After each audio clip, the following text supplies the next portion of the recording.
Welcome to This Explainer. Right now, we're diving straight into a fascinating breakdown presented by Dr. Christophe Delong and Kinexa formation. We're tackling what is honestly the single most pressing management challenge out there today, the Gen Z workforce. If you manage a team, you already know the friction. You feel it, that clash between traditional corporate structures and this totally new wave of professionals. It is so easy, right, to just throw our hands up and label them as entitled or lazy, especially when they bypass hierarchy or demand absolute flexibility. But Kinexa's research challenges us to dig a little deeper. We have to ask, are they actually lazy, or are they just wired for a radically different reality? So, here's our clinical roadmap for today. We'll start by looking at the generational challenge, run a digital diagnosis, move way beyond the common myths, identify the new drivers of engagement, and finally, unpack the Kinexa formation method. Okay, let's kick things off with Section 1, the generational challenge, and really understanding this shift. Looking at the generational timeline, we've got Gen Z right there, the very first true digital natives. And here's the kicker. By 2026, they are going to make up over a quarter of the global workforce. So adapting to them, yeah, that's literally not optional anymore. Companies are currently slamming into 4 major pain points with this group. First up, a total rejection of traditional authority. They honestly do not care about your title. They only care about your competence. Second is the whole quiet quitting phenomenon, doing the absolute bare minimum if they don't feel a sense of purpose. Third, we see extreme demands for work-life balance and flexibility. And fourth, volatility.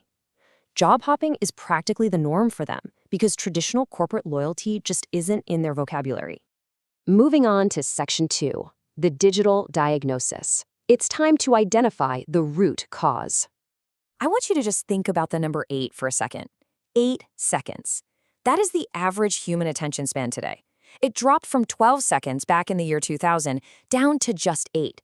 And this is entirely driven by the constant dopamine hits of short-form content, TikTok, Instagram, Reels. Their brains are highly plastic, and they fully adapted to this ultra-fast flow of information. Basically, if a task isn't interactive or giving immediate feedback, their brain just naturally unplugs. On top of that, they've been bombarded their entire lives by media narratives pushing constant global crisis, pandemics, economic crashes, you name it. Now, this hasn't necessarily traumatized them, but it has induced this cynical, why bother kind of nihilism. They've been sold a story that the world is incredibly fragile. So what you as a manager might misdiagnose as laziness is actually just a protective shell of fatalism. All right, Section 3, beyond the myths. Let's redefine effort and culture. Here's a huge mindset shift. They aren't inherently lazy. They just absolutely refuse to sacrifice their time for busy work. Think about it from their perspective. Why on earth would they sit at a desk for 2 hours just to look like they're working hard when they can use their native instinct for AI to knock out that exact same task in 10 minutes? They are completely 100% results-oriented. Presenteeism means nothing to them. Optimization and efficiency, that's everything. And it's a similar story with corporate culture. It's not that they lack it, they just operate on a culture of flow. Older generations often relied on a culture of stock, memorizing and hoarding knowledge. Gen Z has essentially externalized their memory to the cloud. They synthesize information on demand, in seconds. They're expert navigators, grabbing exactly what they need, exactly when they need it. Section 4, new drivers of engagement. How we move from being a boss to being a mentor. You can really see the shift in priorities here. While older generations valued company loyalty and job security above almost everything, Gen Z is fiercely loyal to their immediate team and their specific project. They don't just want a promotion for an empty title, they want a tangible evolution of their skills. And this is huge. They demand that your authority comes purely from your competence and your empathy, not just because an org chart says you're the boss. So how do you actually keep them engaged? You've got to hit 4 specific pillars. You must provide clear societal or project impact. You have to offer autonomy, judging them purely on results, not the hours they log. You need to act as a coach, offering constant, snackable feedback. And you absolutely must feed their hunger for new tech skills, showing them how tools like AI can make them unstoppable. Finally, Section 5, the Kinexa formation method, the professional antidote.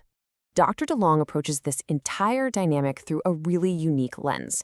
As a former rehabilitation doctor and head of a department at a major Paris hospital, he looks at managing Gen Z not as a standard conflict, but as a literal cognitive rehabilitation. Because their attention spans and rigor have been digitally atrophied, managers need to treat them with progressive effort. Think of it exactly like physical therapy, but for a weakened muscle in the brain. The Kinexa approach takes us from coddling to setting really rigorous standards, using 5 core principles. 1, you force them to explain the why behind their AI outputs. 2, you enforce 90 minutes of totally focused, deep work. 3, you confront them with real-world interactions. 4, you demand actual mastery of their tools. And 5, you relentlessly focus on tangible KPIs. When you're engaging with a Gen Z employee who's struggling or maybe disengaged, Kinexa teaches managers to use a specific 4-step clinical interview process. First, observe the facts without emotion. Second, force them to take responsibility instead of playing the victim.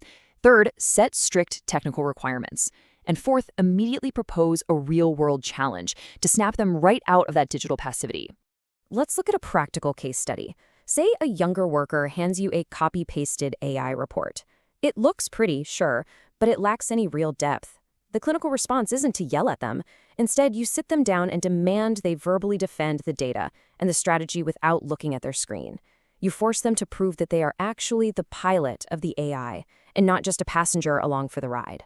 Or consider the classic phone allergy.